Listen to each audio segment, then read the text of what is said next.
Olá! Hoje a gente vai mergulhar de cabeça num estudo fascinante da Universidade do Estado do Amapá para desvendar um verdadeiro mistério do mundo da energia solar. A grande questão é essa aqui. Por que uma coisa é o desempenho que o fabricante promete para um painel solar?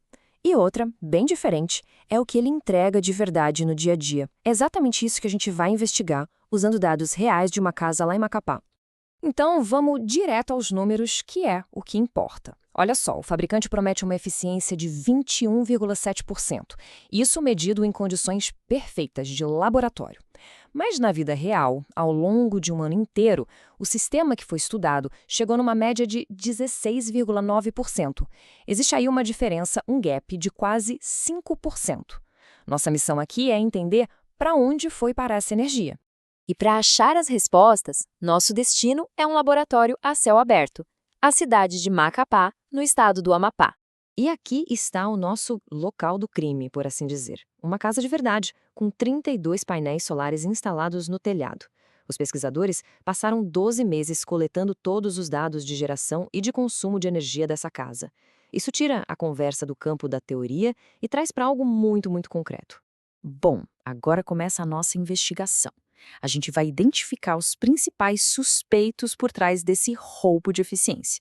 E nós vamos chamá-los de ladrões de energia. E o nosso primeiro suspeito é um elemento bem conhecido no clima de Macapá: a chuva. Agora, olha que interessante a evidência visual que a gente tem aqui. Essas barras azuis, elas mostram a quantidade de chuva. Repara só como os meses de janeiro a junho, que são os meses com mais chuva, batem exatamente com os meses de menor geração de energia lá na pesquisa. A relação é direta. Choveu mais, teve menos sol, gerou menos energia. Simples assim. Isso não é só uma impressão, não. É uma conclusão que está lá, preta no branco, no estudo. Os dados confirmam que o período mais chuvoso coincide perfeitamente com a menor produtividade do sistema. Então, a chuva, ou melhor, as nuvens que vêm com ela, é oficialmente culpada. O nosso segundo ladrão de energia é mais discreto, mas faz um estrago danado, o tal do sombreamento. Pode parecer que não, mas mesmo num telhado que parece livre, qualquer obstáculozinho já faz uma diferença gigante.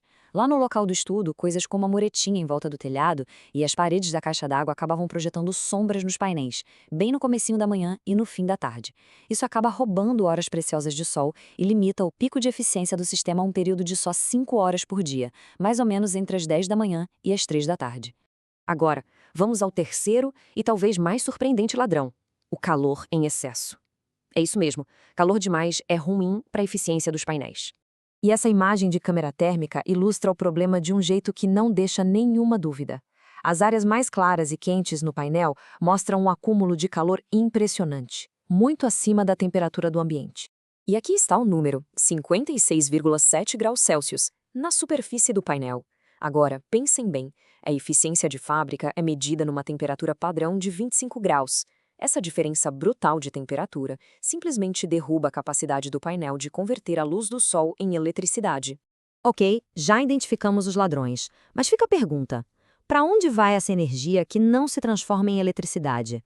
Ela simplesmente desaparece? Não, a física tem a resposta para isso. O ponto-chave é um princípio fundamental.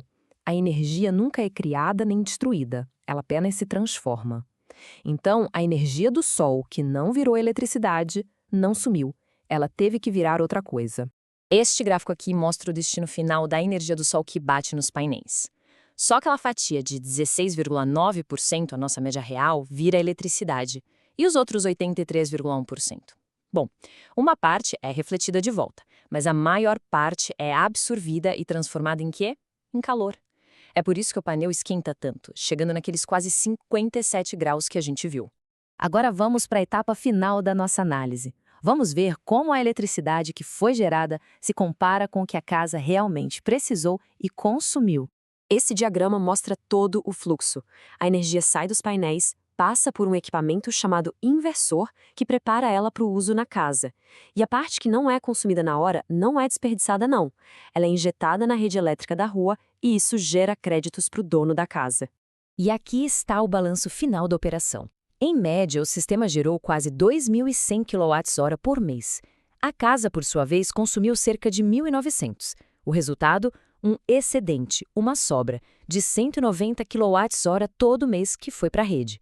Ou seja, apesar de todos aqueles ladrões, o sistema não só deu conta do recado, como ainda gerou um extra. E essa, no fundo, é a grande lição dessa análise toda. A eficiência real é um número honesto, um número com um pé no chão. Ele leva em conta a chuva, as sombras, o calor de verdade. Ele nos diz o que esperar de um sistema fotovoltaico não no mundo perfeito, mas no nosso mundo. É informação que permite um planejamento muito mais realista. E a gente termina com essa reflexão: entender esses desafios do mundo real, como chuva, sombra e calor, não diminui o valor da energia solar. Muito pelo contrário, nos dá ferramentas mais poderosas para avaliar e planejar de forma realista e eficaz. Então, fica a pergunta: como esse tipo de conhecimento muda a forma de encarar o verdadeiro potencial da energia solar?